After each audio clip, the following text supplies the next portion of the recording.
Shalom, selamat pagi Bapak Ibu Saudara, saudaraku yang saya kasihi di dalam Yesus Kristus Tuhan kita. Kita bersyukur kita dalam keadaan sehat dipelihara Tuhan, sehingga pagi ini boleh kita mengerjakan segala aktivitas kita di dalam pertolongan Tuhan. Namun sebelum kita mengerjakan berbagai aktivitas kita, hendaklah kita mendengarkan renungan firman Tuhan untuk memberikan semangat, untuk menuntun hidup kita.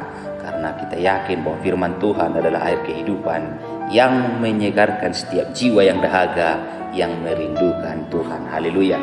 Firman Tuhan pagi hari ini saya akan bacakan dari kitab Ulangan pasal yang ke-11, mulai dari ayat yang ke-11 sampai ayat yang ke-13. Begini bunyi firman Tuhan. Tetapi negeri kemana kamu pergi untuk mendudukinya, ialah negeri yang bergunung-gunung dan berlembah-lembah, yang mendapat air sebanyak hujan yang turun dari langit, suatu negeri yang dipelihara oleh Tuhan Allahmu.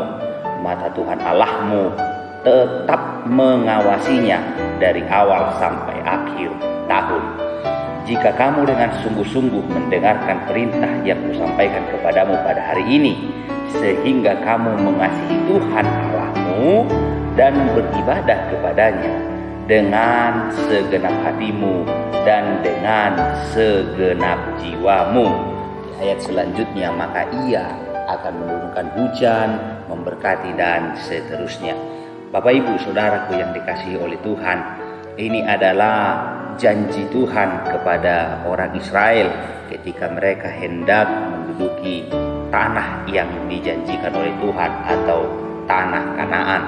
Satu kata yang menarik yang saya perhatikan di ayat yang ke-12 ialah mata Tuhan tetap mengawasinya. Mata Tuhan Allahmu tetap mengawasinya.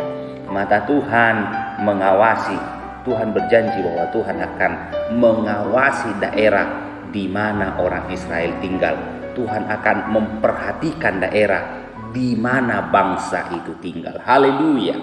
Satu hal yang pasti di dalam kehidupan ini, Bapak Ibu Saudara yang dikasihi oleh Tuhan, bahwa Tuhan tidak pernah meninggalkan kita, tetapi Tuhan akan senantiasa mengawasi.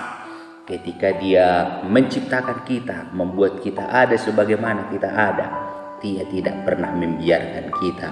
Dia tidak pernah meninggalkan kita begitu saja, tetapi Dia akan senantiasa memperhatikan kita. Dia akan senantiasa melihat keberadaan kita. Dan saya yakin bahwa hari ini pun Tuhan akan senantiasa mengawasi umatnya. Tuhan akan senantiasa mengawasi keberadaanmu. Sehingga apapun keadaan yang bagaimanapun sedang kita alami hari ini, mungkin kita sedang mengalami liku-liku kehidupan, tetapi ada sepasang bola mata yang mengawasi keberadaan kita. Tuhan memperhatikan kita. Hanya Dia rindukan apabila kita sungguh-sungguh mengasihi Dia. Janjinya ialah Dia akan melakukan sesuatu sesuai dengan kehendaknya yang terbaik bagi kita sekalian. Haleluya. Oleh karena itu, yakinlah, percayalah bahwa hari ini Tuhan mengawasi kita, Tuhan memperhatikan kita, Tuhan melihat setiap keberadaan kita. Haleluya. Ketika kita menjalani hari ini dengan keyakinan itu, ketika kita melangkah dengan keyakinan itu, maka kita akan diberikan semangat yang baru. Kita tidak usah ragu tentang apapun yang akan terjadi kepada kita. Ada Bapa yang penuh kasih, yang senantiasa mengawasi setiap keberadaan umat-umatnya. Setiap orang yang berseru kepadanya, setiap orang yang mengasihi Dia, ada senantiasa di dalam jaminan pemeliharaannya. Tuhan Yesus memberkati kita sekalian. Tuhan Yesus memberkati umat-umatnya. Kasihilah Tuhan Allahmu dengan segenap hatimu. Mari carilah wajahnya senantiasa, maka Dia pasti curahkan berkat-berkatnya, pertolongannya, pemeliharaannya yang pasti bagi kita sekalian. Salam sehat, salam semangat. Tuhan Yesus memberkati umat-umatnya. Shalom.